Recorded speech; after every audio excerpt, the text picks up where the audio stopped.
Hello, my friends. Welcome to another episode of Deep True Crime. I'm Manny Rodriguez. In today's episode, we are continuing the coverage of Nicola Bulley, who just vanished basically out of thin air after dropping her kids off at school and going to do her regular dog walking. And then she jumps on a conference call. She tunes in, video off, camera off, microphone off, so no one can see or hear her, but she's supposed to be tuning in to what they're sharing. No one has heard from her since. And so we're going to be diving into what we know at this time, because you see, there looks to be a hunt for any burial sites as cops continue to make little mistakes here and there. And so let's go ahead and dive into what we know at this time.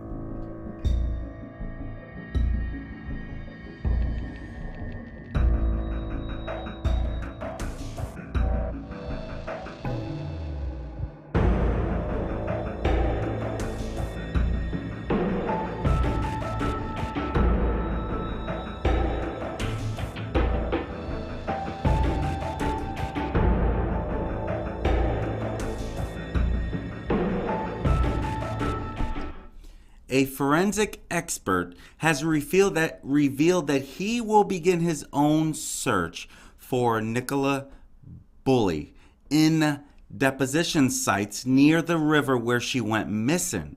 Here is Peter Falding. He is a lead private underwater investigator, and he has joined their search team as he has joined the search for the mum of two last week. But he left the village after 3 days of scouring several miles of the river. Now, previously, he said that his team's sonar could find Nicola in under an hour if she is in the river. However, he expressed doubts that she ever fell in to that river.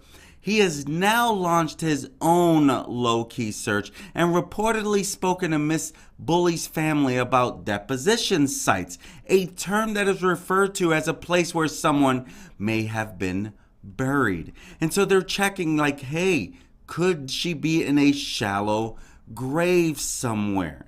Mr. Falding, he said that I'm talking to the family and obviously have vast experience finding buried bodies. We've got to consider all options here. There has been that report of suspicious people hanging around, and he says, I was frank with Paul and Heather the other day because we need to consider possible deposition sites. We don't know. I'm not saying the police aren't doing that, and what I don't want to do is interfere with the police operation. My investigation, he shares, will be low key. I will just be looking around for possible deposition sites. Police, they're continuing to look every which way they can, especially around the river wire toward the Sea of Morecambe Bay, working on one hypothesis that Miss Bulley could have fallen in. But very few actually believe that this could have happened. You see, Mr. Falding, he told Daily Mail, I think the worst mistake the police have made was to declare early on that she's in the river rather than saying, let's keep lines of inquiry open. This is a lady who knew this area intimately. She was slim and fit, and if she had fallen, she could have grabbed onto the bank. Miss Bulley, she had vanished on January 27th while walking her little Springer Spaniel Willow, which was her little buddy that she walked regularly in St. Michael's on Weir in Lancashire shortly after dropping her daughters off. Two daughters, 6 and 9 years old. She drops them off at school, she goes for her walk, and that's the last time anyone has seen her. Now, her friends and family, they showed that she has not been forgotten by leaving yellow little ribbons with notes from them, handwritten notes on a bridge close to where she disappeared. Now, ribbons, these messages included, we need you home, Nicola, praying for your safe return, and I love you. They have tied this to a footbridge. You see, people are beyond words. They do not understand how this could have happened to this mother of two. In England, in the UK, they say mum a lot for mom. We say mom, they say mum, means the same thing. Now, what we don't know is how could this possibly happen? One lady said that her husband had disappeared from the exact same area about a year ago, and that she still has faith that he will return. So she's encouraging the friends and family to believe that she will come back. You can see some of the little notes that were left for them. For her, love you, Nikki. We love you all. Like, they were doing everything they can because they want to know where she's at. And so they are leaving ribbons on this bridge in support of please come back. They only want her back. And even you can see here where a large poster with a photograph of Miss Bulley has also been attached to the railings. And so they're doing it. They're leaving these yellow ribbons that were placed on the bridge over the river wire, which is where she was last seen. And this comes as the search for Miss Bulley, a mortgage advisor from Inskip, has entered now its 18th day. And so far, the police search has been aided by specialists, divers from the Coast Guard, Mountain Rescue, Lancashire Fire and Rescue Service, even with sniffer dogs, drones, police helicopters, anything they can do to look for this missing mom of two. You can even see right here, praying for your safe return. They only want her back. And her partner, Paul Anzo, who also is the dad of the two girls, he said he wants to keep all options open about her disappearance, but his gut instinct tells him she is not in the river. And he described her as fun, loving, the most loyal friend you could ever have, and an exceptional mom who absolutely adores our girls. And you can see the timeline of when she vanished while walking her dog on January 27th, starting at 8:26 in the morning, where she leaves her home address with her children, and then at 8:40 she drops the children off at school, and she has a brief conversation with one of the other parents. At 8:43 she walked along the path by the river wire towards the gate bench into her lower field. So we don't really know. She just dropped her children off. And then she's walking her dog. Somebody who knows Nicolas said she saw her walking around this time at 8:47 with her dog. And their two dogs, they even interacted. So one of the clues that are through here is multiple witnesses said, we saw her. And at 8:53, she even sent an email to her boss. 6 minutes later, she sent a message to her friend confirming their play date with her daughter and the other little girl. And so that was literally the last message that anyone has seen of her. And this is why it is of strangeness that no one has heard from her since. At 9:01, she logged into a team call with her company. 9:10, a witness, somebody who knows Nicolas, saw her on the upper field walking her dog, Willow. Now, at 9:20, her phone was back in the area of the bench. At 9:30, the team's call ended, but Nicola stayed logged on. 3 minutes after that, her mobile phone and Willow were found at a bench by the river by another dog walker. And then when they saw the dog, they thought, something does not look right here. And they followed up with that. Now, there was a witness of multiple people, from multiple people about hooded men. That's what witnesses are claiming. And they're also saying that police took 9 days to respond to this report of the 2 hooded men. Now, a witness who reported seeing 2 men, he thought in his mind they were acting suspicious, and he reported this to police. He also said that it could be nothing, but he says that it took officers more than a week to call him. And this local man saw them both near a church close to the missing mom's dog walking route the day before she disappeared, which is why it could mean absolutely nothing. But what caught his attention was the fact that these 2 hooded guys literally were avoiding making eye contact. And let me tell you, you can't, sometimes you get this feeling. Sometimes you can't really act on it. I was going for a bike ride yesterday, and I noticed this man on a hoodie, on a bike. Normally people on bikes, they'll look at each other, they'll wave, they'll say hi, biker to biker, right? This guy, I noticed, maybe he was just in his own world, but he would not make eye contact. And maybe I just do too much true crime stuff, but that made me think, like, why this guy was literally, like, first he had his head a certain way, but when I got closer to him, it, like, he started staring at his handlebars.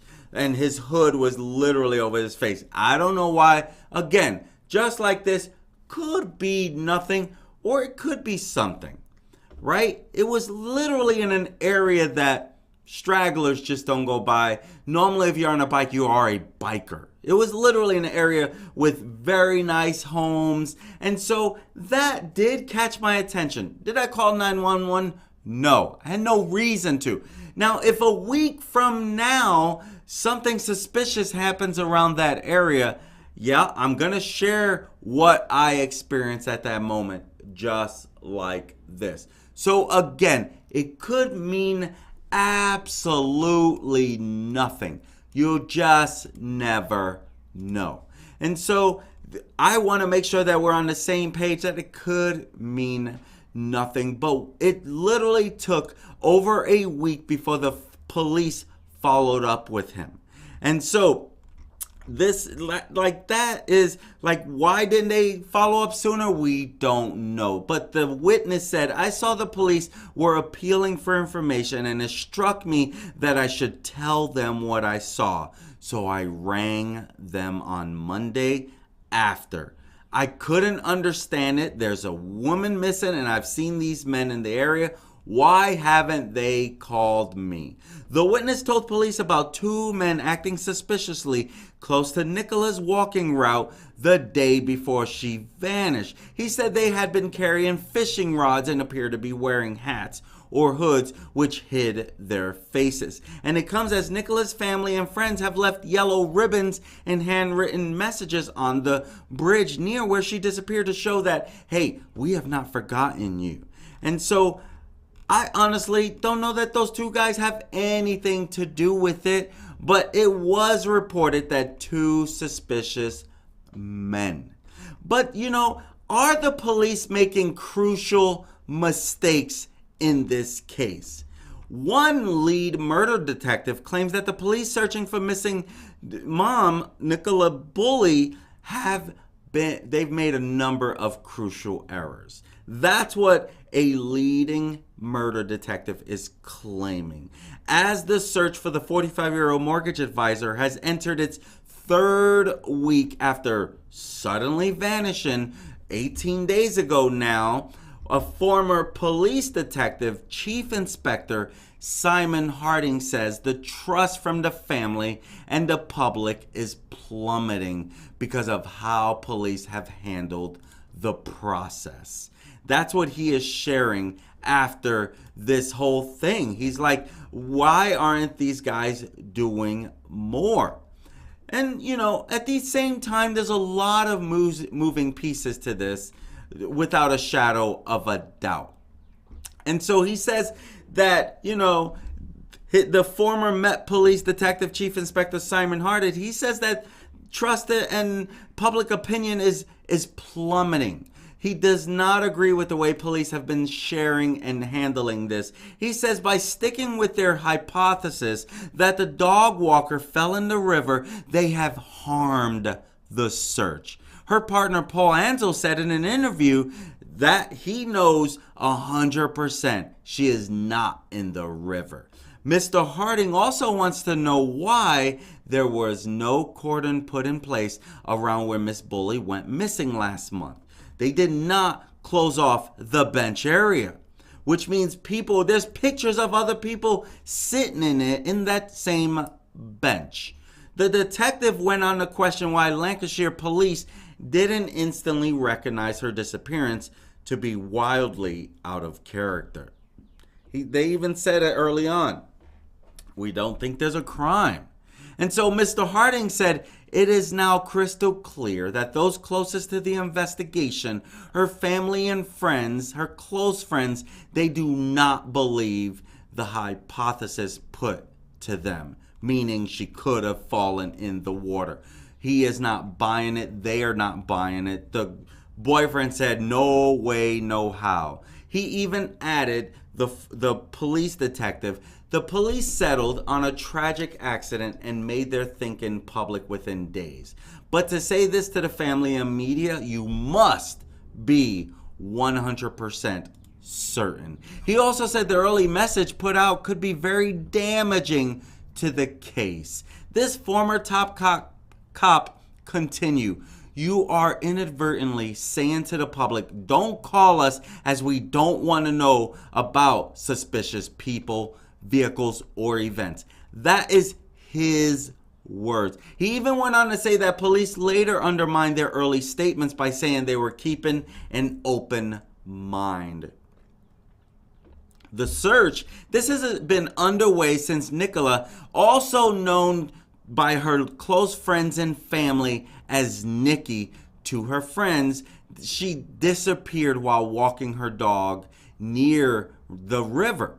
And so Lancashire, they launched a massive search and were seen combing the river bank, utilizing diving team, search dogs, and everything, but they still have not come up with anything. And so we're still finding out more, but Julie McKay, a retired detective superintendent who previously solved a 32-year-old murder, has told the Mirror that she backs the police working hypothesis based on 3 factors. No new information has given them a reason to think otherwise.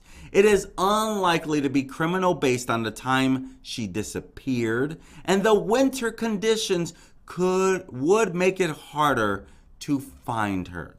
She said, I still believe she's gone in that river. Today, when you look at the last 2 weeks and review it, nothing has changed. And so that's their thought on it. But there's a lot of clues that are literally sitting around this that have been put forth, and we want to know more of it. But we don't really know that much more of it, right? She texted her friend, literally text her friend about a play date. And so this is a significant message that she sent out before going missing. I think that this is important because it is said that she texted a friend about meeting up with her kids in a message that was sent minutes before she vanished. That is odd, right? One of her friends who lives in the village, who did not want to be named, shared that she booked a play date. This is at 8:57. She sent a text message to a friend whose mortgage she had just recently signed off on to arrange for the girls to go for tea this week. The friend said that this indicates she had no intention of voluntarily disappearing. This to me is a big clue. Her friend said you wouldn't have done that if you were going to get up and go missing. She said the information was revealed during a meeting at the village hall before residents headed out on their first mass organized search. And so there is obviously proof that she sent a text. And this is what she was last seen wearing: a Gillette jacket jeans, and wellies. Wellies, from what I could find, were ankle-length boots like. And so she was last seen wearing a long quilted ankle-length Gillette jacket, and underneath that another coat, as well as further clothing. It was cold out there. And other items of clothing included tight-fitting black jeans, long green walking socks, ankle-length green necked wellies, a necklace, and a pale blue Fitbit. My friends, if she has a Fitbit, someone should be able to find what that Fitbit is saying. When did it stop? If it stopped, where did the GPS travel itself to? Someone, I would think, has some access to that GPS. So let's not forget that Fitbit is a big clue to this. Now, Julie McKay, as I shared, she's a retired detective superintendent, saying that those clothes would have weighed her down if she had fallen into the river, which backs her theory that Nicola could have fallen into the river. And she said, generally wearing winter clothes makes it more difficult to get out. It will weigh you down. And here's my thing. They've done so much searching, I would think they would have found her by now. And she said that the cold water shock alone will knock you sideways, even for an experienced swimmer. That cold water shock very quickly disorientates you, and with winter clothes, it's heavy and panic will set in. That is what she shared. And so, that is definitely a possibility. Another clue around this is she was spotted by a number of witnesses on her way to the riverbank. You see, at 8:26 a.m. on January 27th, Nicola left her home to drop off her two daughters at school. Then she engages in a brief conversation with another parent around 15 minutes later. Then she takes her dog Willow for a walk at 8:43 along the river path. People are seeing her. She was seen by a dog walker who knew her at around 8:50. She is then believed to have walked along a path past the lower and upper field and a hedgerow before being sighted again by another witness. At 9:10, the sighting is thought to be the last time that she was seen before her disappearance. So that's another clue, with witnesses actually seeing her. Now, she logged onto a work meeting at 9:01, okay? But the last visual sighting is at 9:10. But logging onto that work meeting, that's also another clue. The mortgage advisor was taking part in a Microsoft Teams meeting shortly before she vanished, although it appears that she was muted with her camera turned off. She even sent an email to her employer at 8:53 before logging into the call less than 10 minutes later at 9:01. And so the director of Exclusively Mortgages, which is where she works, said that it seems as if she was muted and didn't have her camera on. She was listening in whilst walking her dog. That's what he said, that she did a numerous amount of times. And so there was a lot of people on this call. And so that too, her logging in is a clue. Her phone being found on a bench, still logged on, that is another clue, because it's on a bench when they come across it. If she was kidnapped, would they take that phone, or would they leave it there because that GPS would follow them? Now, her mobile was still on the work call when it was found on a bench.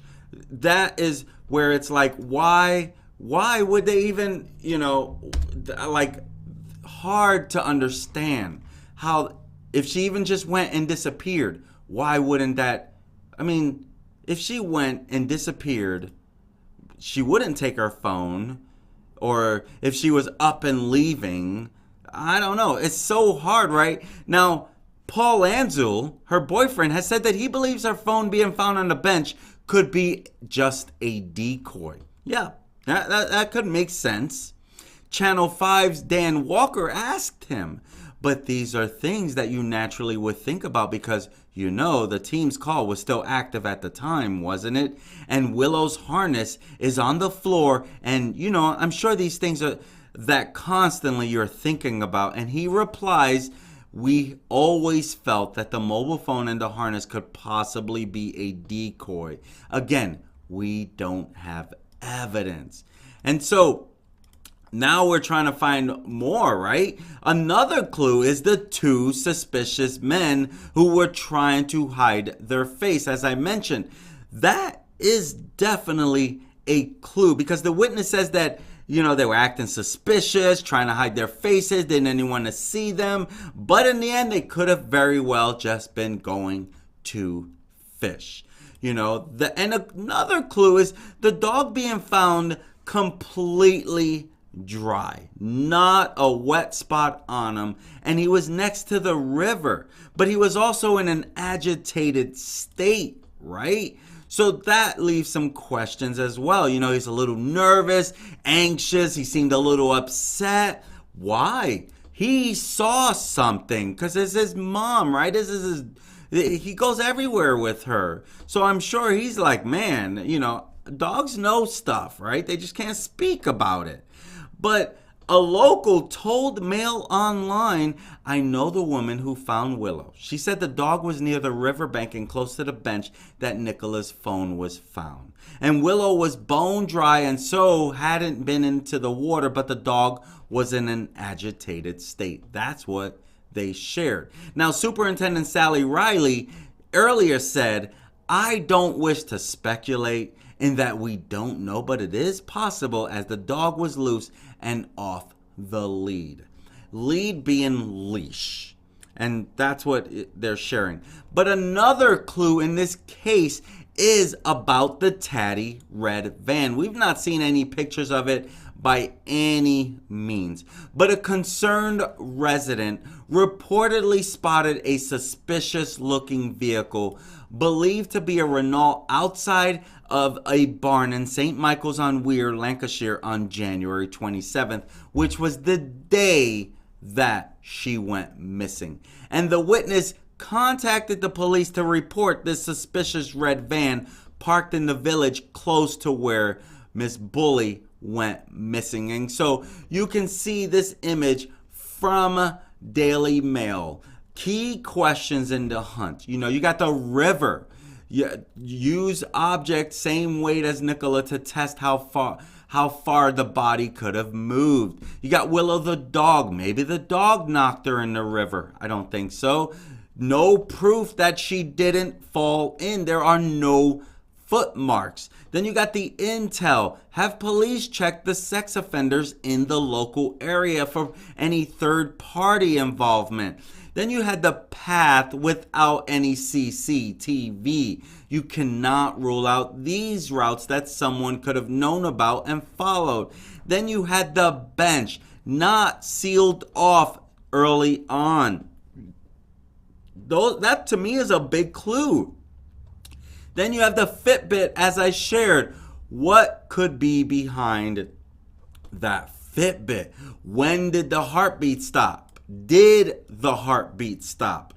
When did the things stop on it, right? And so you got so much behind this, that tatty red van on the exact same day. To me, that is a big lead, if you ask me, in reference to this, of course. And so, now her friend even shared that she would have been carrying her Mercedes car keys as well. And so she disappeared while carrying her Mercedes car keys because no one has found that either. Neighbor and friend Charlotte Drake addressed speculation that the dog walker's keys had been left in the ignition, saying they were likely in her coat pocket. She also praised Paul Anzo for his strength and courage, saying his resilience is nothing short of a miracle as he continues to care for her two children. You see, you're talking about taking care of them since January 7th, all by himself, right? two children, 6 and 9 years old. But the fact that those keys were with her because she planned on returning to the car, that's my thought. If she was going to vanish, wouldn't she take that car a little ways to help her get out of there?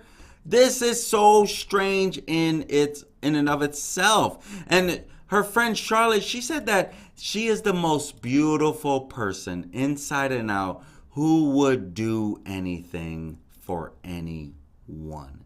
That's what she is sharing. Following speculation about the car keys, Charlotte, speaking with Mr. Anzo's permission, said Nicolas' keys were on her person. Charlotte told Metro she would have put them in her coat pocket. According to Mr. Anzo, the keys are described with a couple of Mercedes key rings on it, one black and one blue, a round wooden key ring with paw prints on it, and a couple of normal keys. These comments come as Miss Bulley's family and friends are leaving all these yellow ribbons with handwritten messages because they only wanted to know, we want your safe return. That's it. Even today, they were seen searching any nearby caravans because there was a Caravan Park, and so they went there looking to spot anything. And so police were seen at the Caravan Park next to where Nicola Bulley vanished. And so images were captured. They showed uniformed officers scouring Wireside Farm, looking anywhere, any trails, whatever. And even a former detective, he's even coming to the investigation. Jimmy Seville and Madeleine McCain, who helped with putting these away, is set to join the search for Nicola Bulley.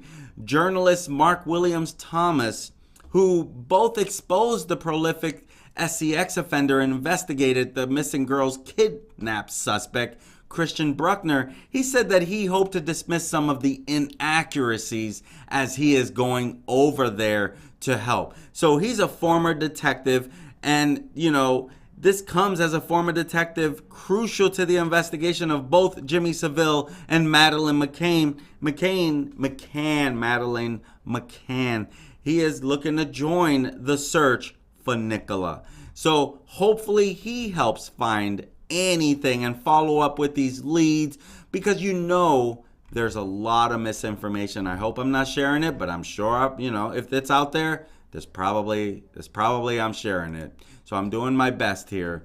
My friends, that's why I do this, to be a voice for the victims, help put the word out. Nicola Bulley is missing. If you know anything, please share it. I'm Manny Rodriguez. Thank you for joining me on another episode of Deep True Crime. At the end of the day, I just want to help you be aware of what could go wrong in this crazy world that we live in, and share with you crazy stories like this. What happened to the missing mom of 2?